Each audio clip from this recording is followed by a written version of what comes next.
our final best of 3 here at the GSL, the Super Tournament here. We've seen some pretty short games. Well, not for the first best of 3, but that last series was actually kind of sad. I mean, Czech got outclassed so badly. He did. I feel like the first game, he beat himself. Why would you go for a 6 pool on a map like that? Second game, he just allowed the Terran to set up bunkers and siege tanks outside of his base. I mean, he does the same stylistic way of playing since basically the beta. He just wants to turtle. He just wants to turtle into Roachbane, then walk around the middle of the map, take the map, and go Broodlords. That's what he wants to do. His opponents now just make 2 factories. They're like, all right, 2 factories. They're like, boom, I'll have Marauders in my army instead of not having them. Yeah. And then he's like, oh man, Terran is imbalanced. It's like, no, dude. No. So, we're going to go to our next match. This is, I think, probably going to be the coolest match of today. We have MMA against Lin. Yeah, that's a pretty cool one, man. Yeah. MMA has been pretty heroish for a long time. Especially in the Team League. MMA, very impressive player. Really been mentored a lot by Slayer's Boxer. Yeah. Of course, was in SKT1. Yeah. So he has Starcraft 1 way pro back experience. At the very beginning, right before he became a pro gamer, he was practicing with Artosis, so that's when I knew that he would become a famous Chogosu. That's when we knew for sure that he was going to be a sick Chogosu. That's it. As you said. Now, great player. But Lin is one of the most successful Warcraft 3 players of all time. Basically, like top 4 most successful. I mean, him, Grubby, Moon, and I'm not confident enough to say who that 4th person would be, but Lin easily Sky. top 4. Yeah, maybe Sky. Now, over here is MMA, though. Let's talk about him first. He's a member of the team Slayers. Of course, Slayer's Boxer, captain of that team. Very famous StarCraft 1 pro. Indeed. Did not make it into Code S. But here's the thing. He's Code S level. But, I mean, man, when you go up against Liquid Huck, man, you better bring something better than an all-in, man, because Huck is just going to raffle stomp you to the ground. Yeah, Huck's pretty good. So Huck made quick work of that. I mean, what can you say? You're in a group like that against MVP and Huck? Please. You know, I think MMA has got a lot of potential, a lot of promise. I wouldn't be surprised if months from now we see this guy in a finals. Yeah. Of something. Could absolutely occur. He's great at engineering a strategy designed specifically for his opponent. He also has no confidence issues or nerve issues as far as we can tell. Pretty he hides them well. Yeah, if he does. Yeah, I'm not able to read it. And in fact, he's going to MLG with us, Stasis.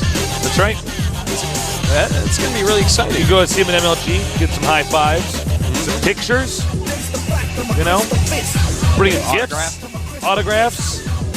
Bring him a teddy bear? Yeah. I heard he loves teddy bears. Somebody's actually going to bring him a teddy bear. He's going to be like, what? Artosis said you love teddy bears. Now, here is Lin.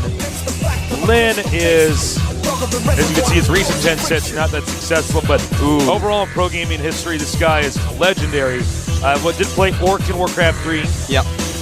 And you love those claws of attack, so we'll probably be seeing plus attack upgrades to his Marines and Could be.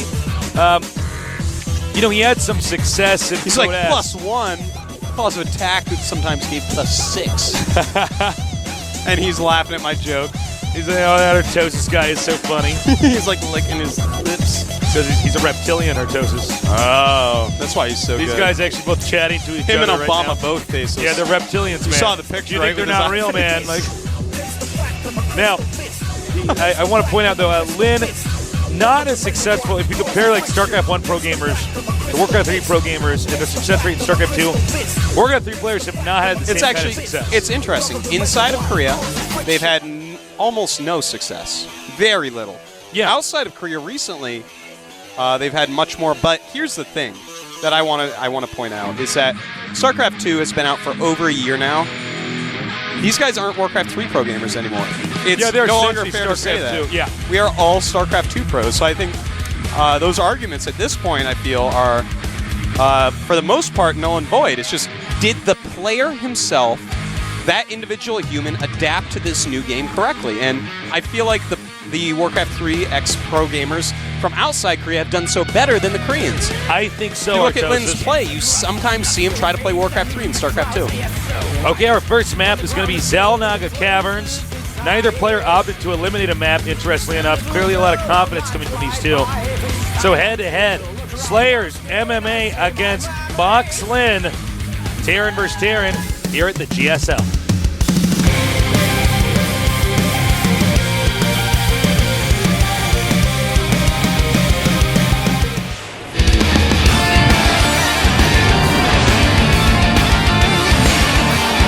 Slayers MMA versus Fox Lin.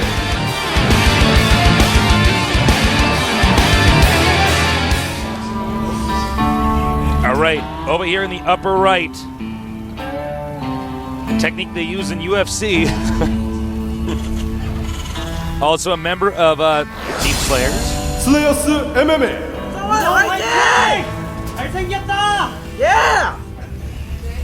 Well, there he is. Very handsome young man.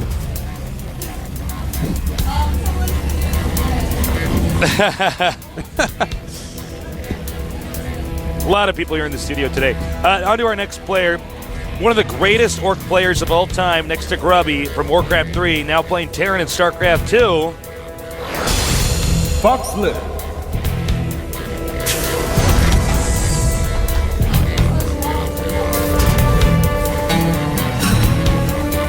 All right. The Orc of Starcraft 2.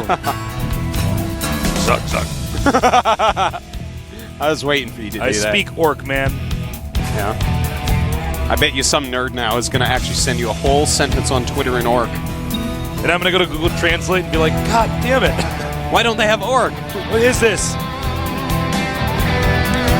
Well, remember to add us on Twitter. I am Artosis. He is Call Me Tasteless. And also GOMTV.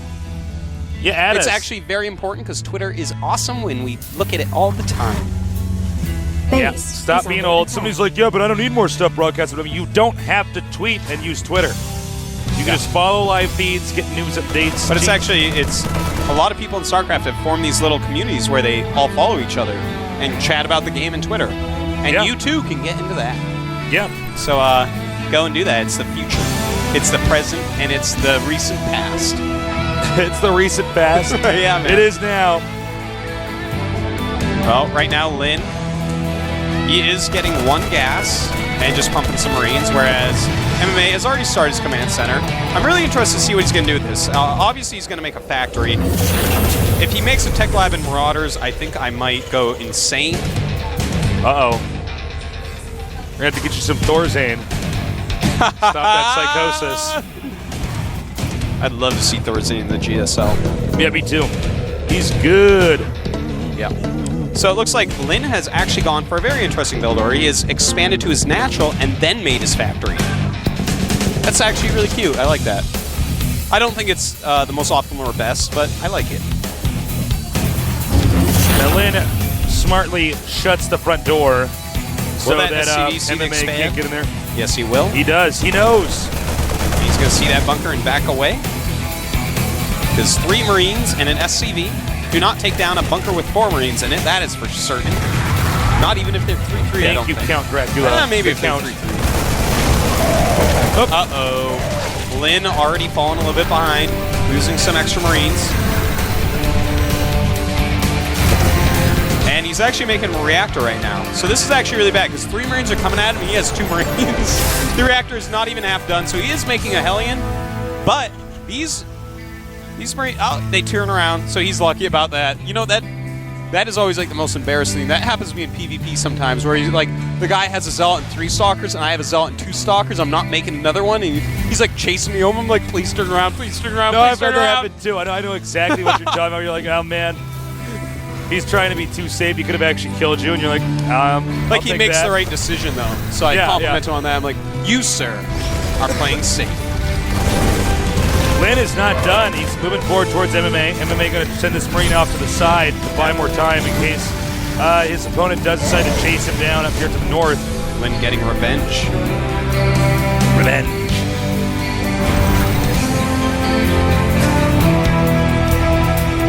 All right, little scan there. Looks like they're both doing pretty similar builds here. Yeah. Siege Tank for Lin coming up, and he is getting at that Viking. Ooh, a medevac for MMA right away. Interesting. I wonder if we'll ever get Blue Flame Hellions here. I don't think so. You could go for Siege Tank Marine as well. That's also very strong in this map. That would be my guess for it. And a little bit of a skirmish here. And that was a victory there for Lin. He did take out that Hellion. Everything else will get away. In Warcraft 3, a game that was much more about control than anything else. Yeah. Kind of centered around micro, and of course, mastering the randomness of the game is what items are dropped. How do I use those items to help my situation or hinder my opponents? Starcraft 1 and 2, a little bit more, much less random. Yeah. And, the battles are much shorter. Certainly. Things can get out of control quite quickly. So that's, one thing these guys had to kind of master as they came over here. Now, Lin is moving out, heading northbound, but meanwhile there is a medevac coming here from MMA, and in fact, I think MMA might have a big smile on his face if he can actually drop while the army's not even there. Yeah, this could be very big for MMA, flying deep into the main before dropping off his Marines. Now, he does not have stim, it's only half done, so he knows it's just going to be a light amount of damage. Ooh, targeting down that tech lab, Tasteless. Oh, that's beautiful. Is he going to get that before siege mode completes? SCV going over to repair it. Very, very close. And it will save it just barely. And a Vikings here. MMA, you are in trouble, sir. Trying to shoot down the Viking now. No success. Nice job by Lin. Yeah. Yeah, he did very well there, Tasteless, no doubt. Now, MMA is a bit behind. 70 supply to 62. Lin in the lead. 43 SCVs for Lin. 41 for MMA. And one thing we've said about Lin over and over is this guy, just every single time we see him, he has improved just by... He improves very linearly. Every season that we see him, he's playing better than the season before. And once again, here he is. He's playing a very strong game against MMA, one of the new upcoming kids that really seems like, whoa, this guy might be a champion one day. Well, he's one of these guys, if you were to graph his improvement, I mean, it would be like on a geometric scale. Like, it's not exponential or anything else like that. Yeah. It's very steady. Or anything else like or that. Anything like it's not a parabolic. It's not logarithmic. No, but not at all. No, but he's just gradually improves, as you said. Now, right now, Lin has managed to sneak forward and control his opponent's Zelnaga watchtowers. Yeah, he's in a nice position. Both players adding a second factory at exactly the same time. Both players +1 attack going to finish at the same time here. Lin, his stim pack is not quite done yet, but that's fine. He's in a nice defensive position. And, I'm really liking the position Lin is in. I'm just really impressed right now. Yeah. He's playing very, very well, and in fact, starting his next command center before MMA is. Ma might be in trouble. Ma. Ma. Ma, not MMA. We are, of course, also excited, as MMA is, to go to MLG, so please check us out down there at that event. If you're down there at the event, feel free to say hi. Yes, please do. We might have to leave if we have to go cast something, but yeah. Or sleep. Or sleep. Now, or eat. Or eat, yeah. Or go to the bathroom. Go wee-wee. Other than that, we're yours. Yeah. So, as you can see, SCV continuing to wander around the map. And Lin actually retracted from that location. I think he's a little bit worried about a drop. And that's not always a bad thing. You don't want to just hang on to that Zelnaga watchtower no matter what.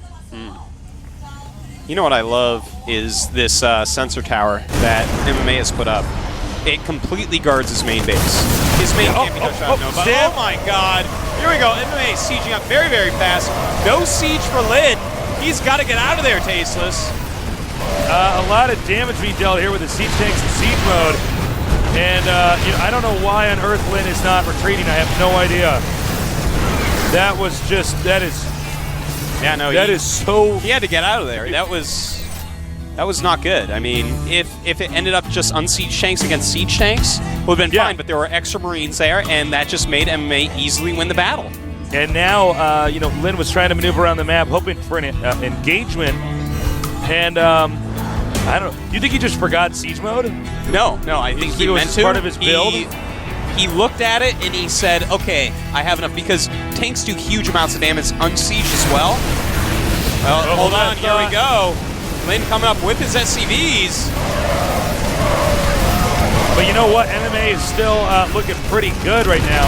Oh, certainly he is. And of course, he can just drop on these siege tanks.